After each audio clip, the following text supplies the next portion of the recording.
Oke, untuk perkuliahan fisika kali ini kita akan membahas tentang kinematika. Mohon maaf, ini sinyalnya sepertinya ini ya agak susah ya. Terdengar jelas nggak suara saya?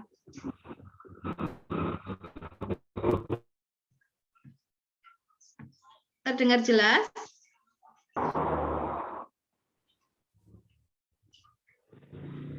Bagaimana Mas Lutfi, suara saya bisa terdengar? Terdengar, Bu. Oke. Ada macet, Bu. Oh, rada macet ya. Oke. Akan saya share screen untuk materi pertama kita.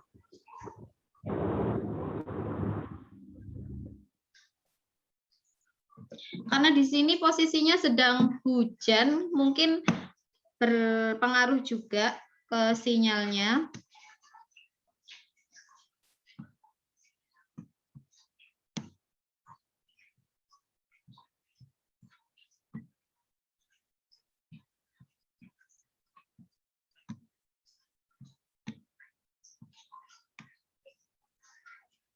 Oke, akan saya bahas tentang bab yang kedua. Bab yang kedua ini adalah tentang mekanika, ilmu mekanika. Mekanika itu terbagi menjadi dua, ada kinematika dan ada dinamika. Nah, bedanya apa? Kalau kinematika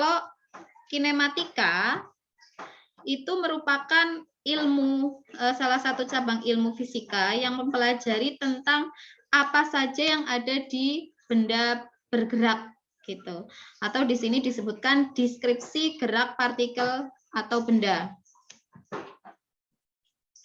Kemudian dalam kinematika di sini ada 3 hal yang kita akan bahas. Mas Asraf mungkin ini ya bisa minta tolong untuk stop touch screen-nya. Karena di layar sepertinya berpengaruh terhadap PPT saya ini. Jadi kinematika ini kita nanti akan bahas 3 subpokok bahasan. Yang pertama adalah gerak lurus, yang kedua adalah gerak parabola, yang ketiga adalah gerak melingkar. Kemudian kalau dinamika itu apa? Dinamika itu adalah salah satu cabang ilmu fisika yang mempelajari tentang penyebab benda bergerak. Nah, penyebabnya itu benda bergerak apa? Nah, di sini nanti kita pelajari subpokok bahasan hukum-hukum tentang gerak. Yang terkenal sekali adalah hukum Newton. Ada 3 hukum Newton, hukum 1 Newton, hukum 2 Newton, dan hukum 3 Newton. Deskripsi lebih sederhananya untuk kinematika itu kan mempelajari apa saja yang ada di benda bergerak. Saat ada seorang pengendara motor kayak gitu ya, menjalankan motornya pergi dari rumah ke tempat kerja, berarti ada apa aja itu saat dia bergerak.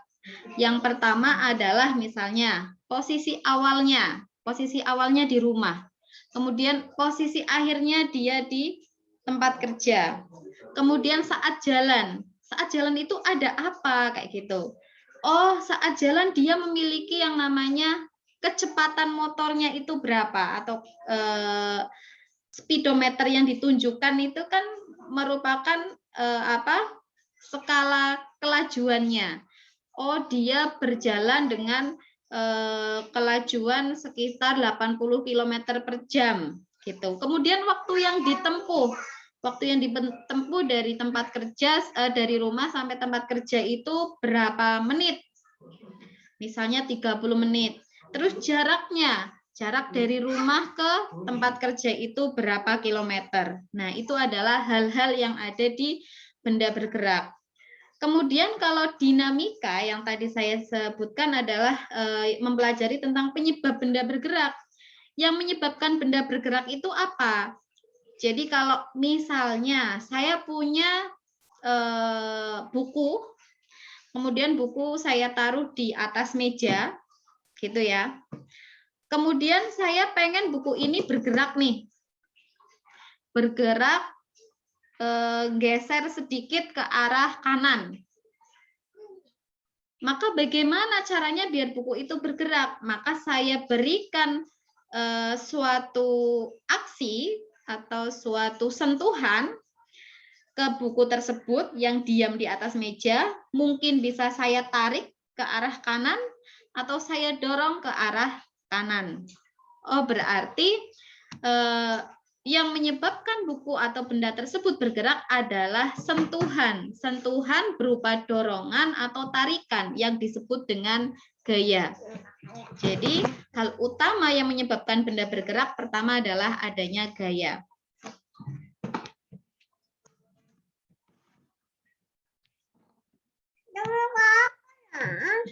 Ini ada backsound anak saya ini ya, maklum ini. Kemudian yang berikutnya, menangkap fenomena alam gerak sederhana menjadi deskripsi fisis. Jadi dalam kehidupan sehari-hari ini ada fenomena-fenomena gerak sederhana dan kita bisa jadikan suatu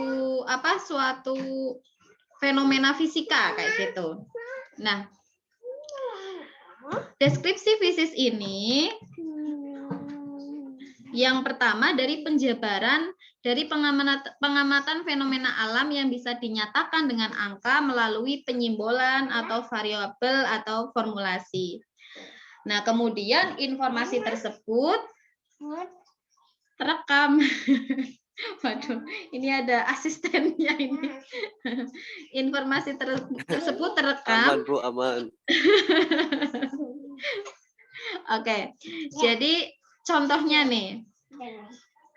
Contohnya ada orang maraton atau lari-lari.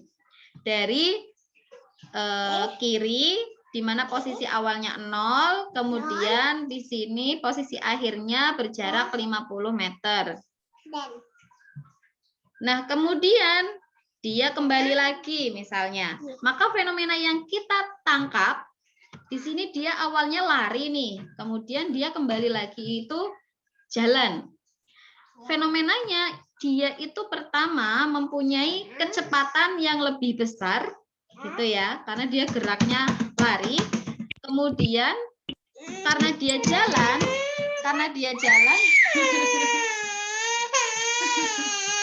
bentar ya. Pakai laptopnya di TV, depan TV. Pakai laptopnya kakak.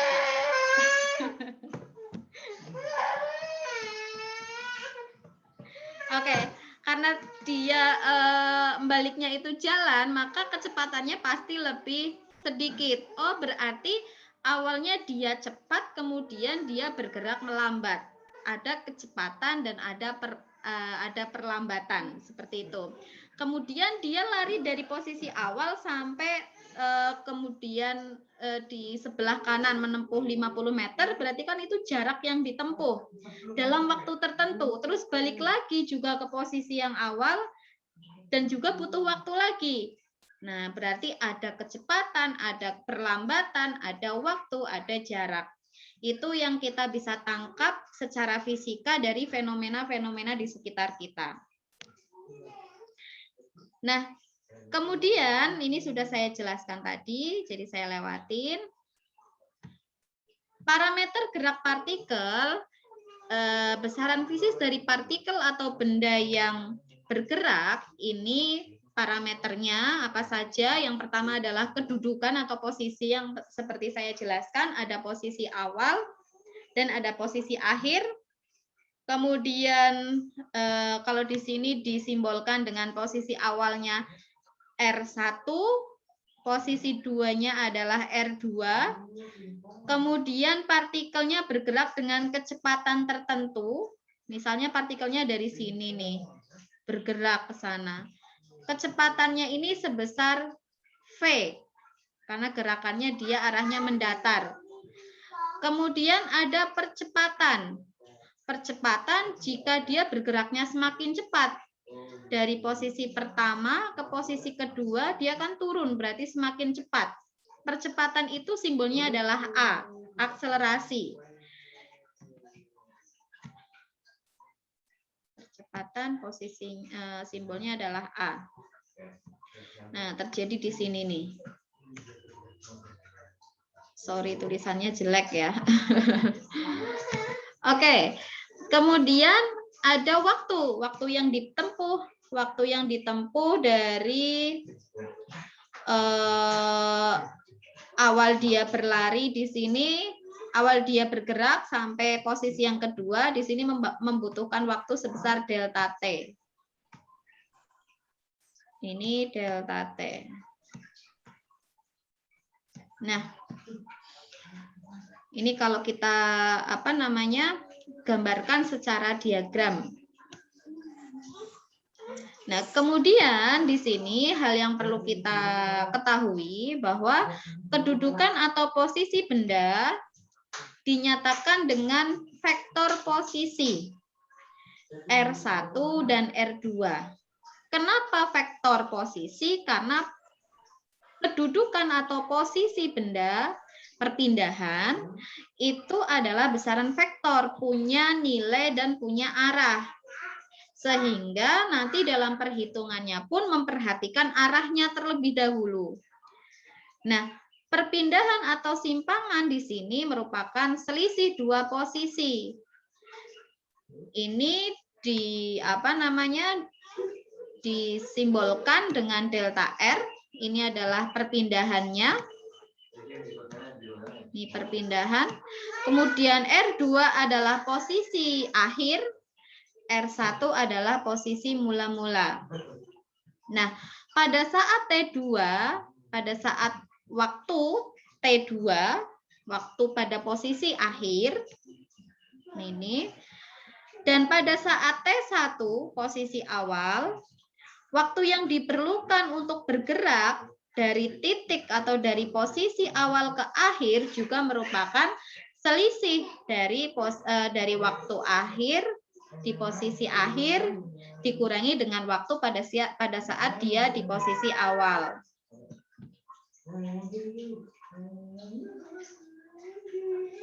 Kemudian ada kecepatan dan percepatan. Nah, kecepatan di sini didefinisikan sebagai simpangan atau perpindahan persatuan waktu. Kata kuncinya diperhatikan di sini adalah perpindahan persatuan waktu. Itu adalah kecepatan. Kecepatan tadi simbolnya adalah V. Simbolnya adalah V. Perpindahan simbolnya delta R. Dan waktu adalah delta T. Berarti bisa kita tuliskan bahwa kecepatan itu sama dengan delta R per delta T. Per delta T. Nah, ini secara umumnya. Kemudian kecepatan itu dibagi menjadi dua. Ada kecepatan rata atau rata-rata dan kecepatan sesaat. Nah, ini ada gambar speedometer, hubungannya apa? Jadi, di dalam speedometer itu bisa menunjukkan besarnya kecepatan. Kecepatan yang ditunjukkan adalah kecepatan besar kecepatan sesaat. Kalau yang ada speedometer seperti ini yang belum yang matic pun sekarang juga bisa menunjukkan besar kecepatan sesaat, lebih akurat ya. Jadi kalau kita jalan misalnya nih pakai motor, di speedometer pada saat kita melewati jalan yang halus kayak gitu ya, kecepatannya 80 km per jam. Tiba-tiba ada batu kemudian menghindar, gitu ya. Nah, pada saat menghindar kecepatannya kan berubah dan perubahannya itu sangat singkat sekali. Gitu. Perubahan yang sangat singkat itulah disebut dengan kecepatan sesaat, mendekati waktu yang hampir sama dengan 0 sekon perubahannya. Kemudian kecepatan rata-rata itu adalah kecepatan dari keseluruhan gerak. Rata-ratanya berapa kecepatannya? Nah, di sini. Nah, ini yang tadi saya bahas. Sorry.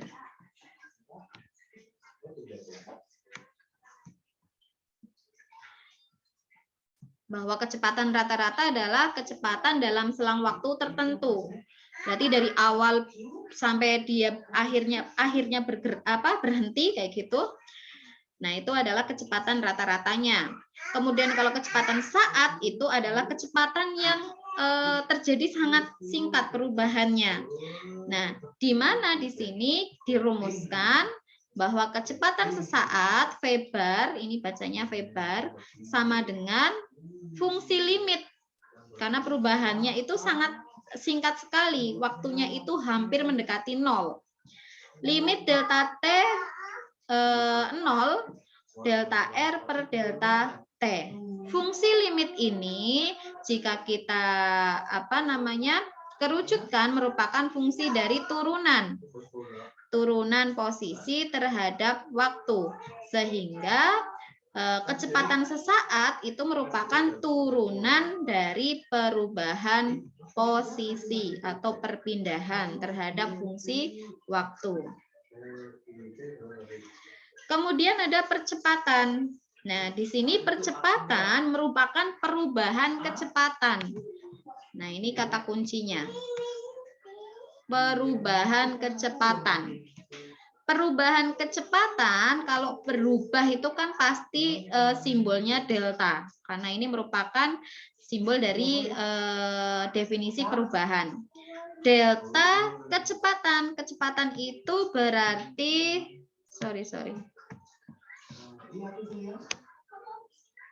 Kecepatan itu berarti simbolnya tadi V. Oh, berarti delta V. Persatuan waktu per delta T. Per delta T. Nah, inilah yang disebut dengan percepatan rata. Percepatan dari gerak keseluruhan awal sampai dia berhenti. Nah, ini percepatan itu disimbolkan sebagai A, akselerasi.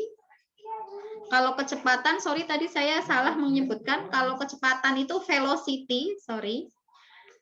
Kalau percepatan adalah akselerasi, di mana akselerasi di sini seperti yang tadi saya jelaskan, delta V per delta T. Delta V berarti perubahan kecepatan, bisa dijabarkan V2 dikurangi V1 dibagi T2 min T1. Nah, kemudian percepatan juga ada dua macamnya, percepatan rata-rata dan percepatan sesaat. Percepatan rata-rata yang kita bahas tadi, percepatan sesaat pun sama. Perubahan kecepatan yang sangat singkat, waktunya itu mendekati 0.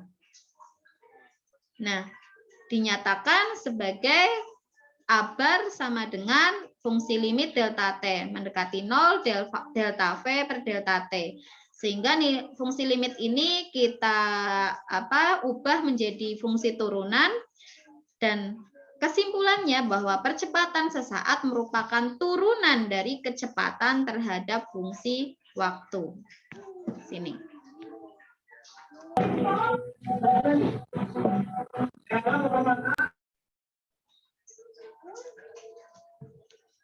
Oke, ini ada gambar. Jadi di sini adalah fenomena alam ya, kemudian kita deskripsikan, kita ubah menjadi fenomena fisik. Di sini ada mobil. Mobilnya awalnya dia kecepatannya 8 meter per sekon. Kemudian dia bergerak semakin cepat menjadi 20 meter per sekon. Artinya dia kan mengalami yang namanya percepatan. Kalau dia semakin cepat, itu dinamakan percepatan, nilai A-nya itu positif. Nilai A-nya di sini positif. Kalau percepatan itu positif.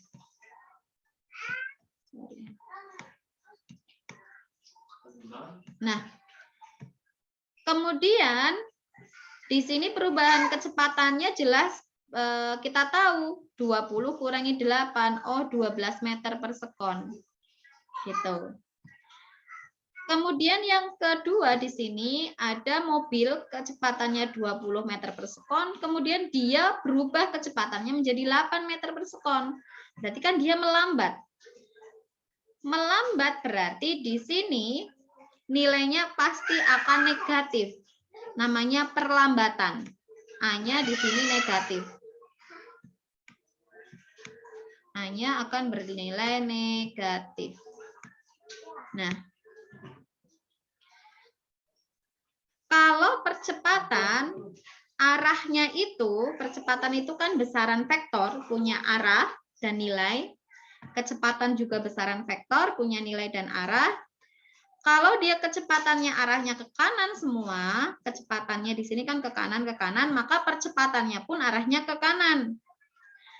Kalau yang fenomena kedua, di sini perlambatan, kecepatannya 20 meter per sekon, kemudian dia melambat 8 meter per sekon, kan direm dia, mengerem gitu ya. Maka arah perlambatannya itu berlawanan dengan arah kecepatannya, arahnya ke kiri. Nah, ini saya lewati. Langsung saja saya ke geraknya. Jadi tadi kita sudah bahas besaran-besaran fisis yang ada di kinematika, kemudian kita langsung ke subpokok bahasannya. Yang pertama adalah gerak lurus. Gerak lurus ini juga disebut sebagai gerak titik massa satu dimensi karena bergeraknya hanya ke arah sumbu X. Kalau misalnya geraknya itu mendatar atau kalau dia geraknya ke atas vertikal itu gerak lurus vertikal sepanjang sumbu Y. Jadi hanya ada satu dimensi saja, X atau Y, vertikal atau horizontal. Contohnya yang horizontal, yang geraknya sepanjang sumbu X. Ini ada orang nih yang memanah, kan dia arahnya mendatar. Hanya satu arah saja, lurus ke arah sumbu X. Kemudian yang berikutnya di sini ada bola yang dilemparkan ke atas, kemudian jatuh ke bawah, arahnya kan ke atas bawah itu sumbu Y atau gerak vertikal. Nah, dari sini kita bisa tahu komponen-komponen apa saja atau persamaan matematis apa saja yang ada di gerak horizontal. Nah, jadi ini adalah kuncinya ya untuk mengerjakan nanti latihan-latihan soalnya. Kalau di dalam ujian pasti ini saya akan keluarkan tentang gerak horizontal atau gerak vertikal. Di sini gerak horizontal ada 3 hal yang penting yang perlu diingat dan dipahami. Yang pertama, gerak horizontal itu ada gerak lurus beraturan dan ada gerak lurus berubah beraturan. Sorry, 2 ya di sini ya. Saya hapus. Jadi ada gerak lurus beraturan, GLB. Kalau dulu di SMA atau di SMP pasti mendapatkan ini. Kemudian ada gerak lurus berubah beraturan, GLBB. Ini adalah kuncinya nih untuk mengerjakan soal-soal nanti. Jadi ciri dari gerak lurus beraturan ini clue-nya yang harus dipahami dan diingat-ingat. Ciri dari gerak lurus beraturan bahwa benda itu bergerak kecepatannya selalu tetap, konstan. Kecepatan selalu tetap. V-nya di sini selalu tetap. V-nya tetap. Aduh, saya nulis ini susah ya pakai ini ya. Tetap.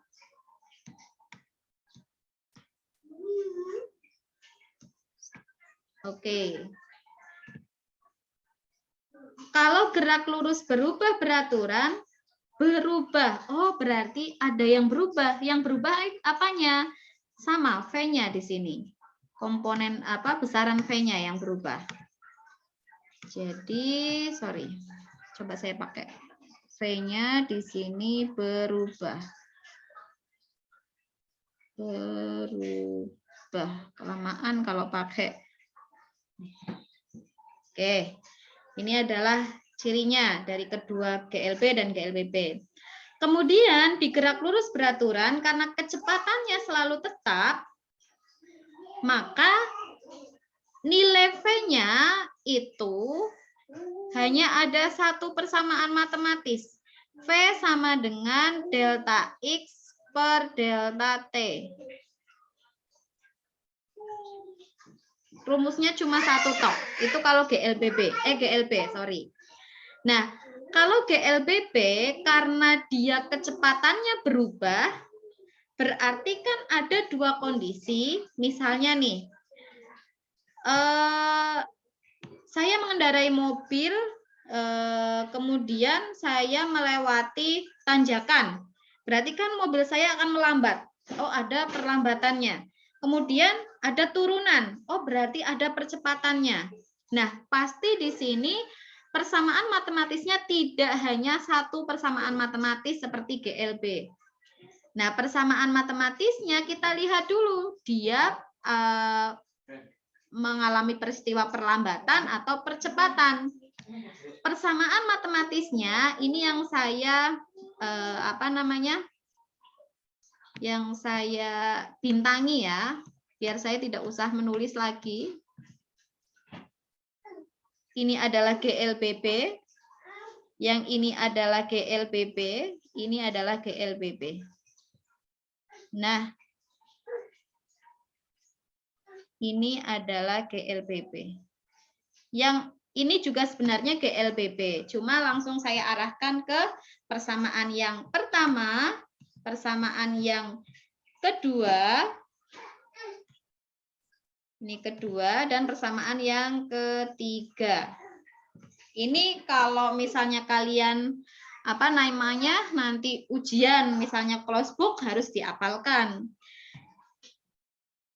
Kalau persamaan yang pertama ini adalah V akhir, atau kita sebut deh dia VT, V akhir. Sama dengan V0 plus A kali delta T. Ingat, di sini ada A, percepatan atau perlambatan. Kalau kasusnya perlambatan, A-nya positif. Kalau perlambatan, A-nya negatif. Nah, itu juga jangan sampai keliru. Kemudian yang kedua adalah jarak yang ditempuh dari gerak lurus berubah beraturan. Itu sama dengan V0 kali delta T plus setengah delta T kuadrat. Nah, ini juga ada A-nya nih, hati-hati. Dia percepatan atau perlambatan. Kalau percepatan positif, perlambatan negatif. Kalau ini nanti misalnya perlambatan negatif, maka di sini otomatis berubah jadi negatif. Karena ini negatif kali positif kan hasilnya negatif. Kemudian yang ketiga adalah V kuadrat atau VT kuadrat, kecepatan akhir, sama dengan V0 kuadrat plus 2A kali delta X. Ini juga ada percepatan atau perlambatan di sini. Nah, kasusnya, saya kasih contoh soal. Kita anggap kita tidak lihat ini dulu. Kita tidak lihat ini dulu. Berapa lama waktu yang diperlukan oleh sebuah mobil untuk menempuh jarak sejauh 30 meter bila mobil tersebut dipercepat? Nah, ada kata-kata dipercepat. Dari keadaan diam hingga percepatannya menjadi 2 meter per sekon kuadrat. Dipercepat, percepatan. maka A-nya pasti nilainya positif. Ingat-ingat, A-nya pasti nilainya positif. Sorry, susah sekali pakai mouse ya.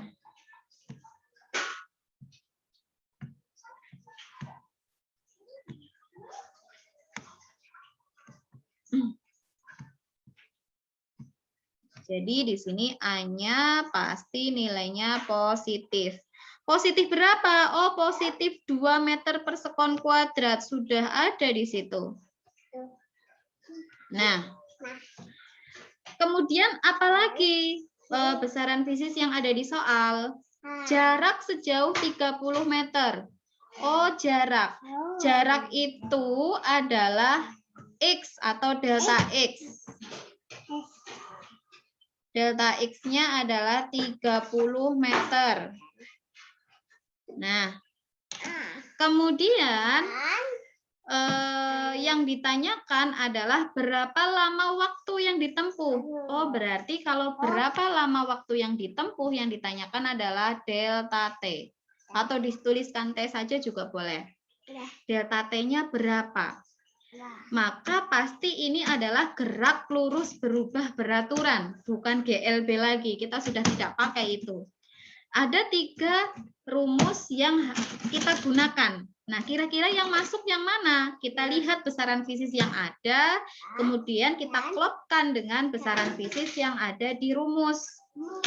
Yang diketahui di sini ada percepatan, ada delta X. Ini yang ditanyakan adalah waktu. Kemudian ada clue lagi di sini, keadaan diam. Awalnya diam. Kalau awalnya diam, pasti kecepatan awalnya di sini adalah 0. V0 di sini sama dengan 0. Nah, sehingga langsung kita pakai rumusnya. Pakai rumusnya delta X sama dengan V0 kali T plus setengah AT kuadrat. Kalau saya lebih suka menghilangkan simbol deltanya biar lebih mudah. Delta X-nya sudah ketahuan 30. Kemudian V0-nya karena dia awalnya diam, maka ini 0 dikali waktunya T ditambah setengah A-nya di sini 2 dan T-nya ini yang ditanyakan, T kuadrat. Oke, sekarang kita sudah mempunyai sedikit pencerahan nih. Di sini 2 dikali setengah berarti bisa kita coret. Hasilnya 1. Gitu nggih. Kemudian yang berikutnya 0 kali T itu nilainya 0. Jadi 0 dikalikan seberapapun nilainya pasti 0. Sehingga sisanya saya taruh di sini. Bentar Kak, bentar Kak. Jadi sisanya di sini saya tuliskan 30 sama dengan T kuadrat. Gini ya. Sehingga kita hilangkan kuadratnya, maka 30-nya kita akar. Akar 30. Akar 30 berapa? Akar 30 adalah sekitar 5,5 sekon. Oh, berarti waktu yang ditempuh pada saat dia menempuh jarak sejauh 30 meter dengan percepatan sekian adalah 5,5 sekon. Itu adalah yang salah satu contoh dari kasus gerak lurus berubah beraturan. Dan ini ada latihan soal. Kemudian di sini ada, nanti bisa dicoba yang latihan soal. Dan ini ada gerak vertikal. Gerak vertikal pun sebenarnya konsepnya sama dengan gerak yang sumbu X. Cuma yang vertikal itu nanti simbol X-nya tinggal diganti Y. Dan ada jenis-jenisnya, gerak vertikal Ada gerak jatuh bebas, gerak vertikal ke atas, dan gerak vertikal ke bawah. Karena ini nanti kita akan membahas di grup. Kita lanjutkan di grup terlebih dahulu, kemudian rekaman untuk pembahasan dari gerak vertikal akan saya kirimkan juga via YouTube, nanti saya share linknya. Jadi saya akhiri untuk yang gerak horizontal, nanti ditanyakan boleh pada saat kita diskusi di WA Group, karena kasihan teman-teman yang tidak bisa mengikuti Zoom. Begitu nggih? Siap. Oke. Jadi untuk sesi Zoom kali ini saya akhiri. Nanti untuk yang gerak vertikal akan saya coba membuat rekaman. Kita lanjutkan di WA Group. Monggo bisa end meeting. Wassalamualaikum warahmatullahi wabarakatuh. Waalaikumsalam warahmatullahi wabarakatuh.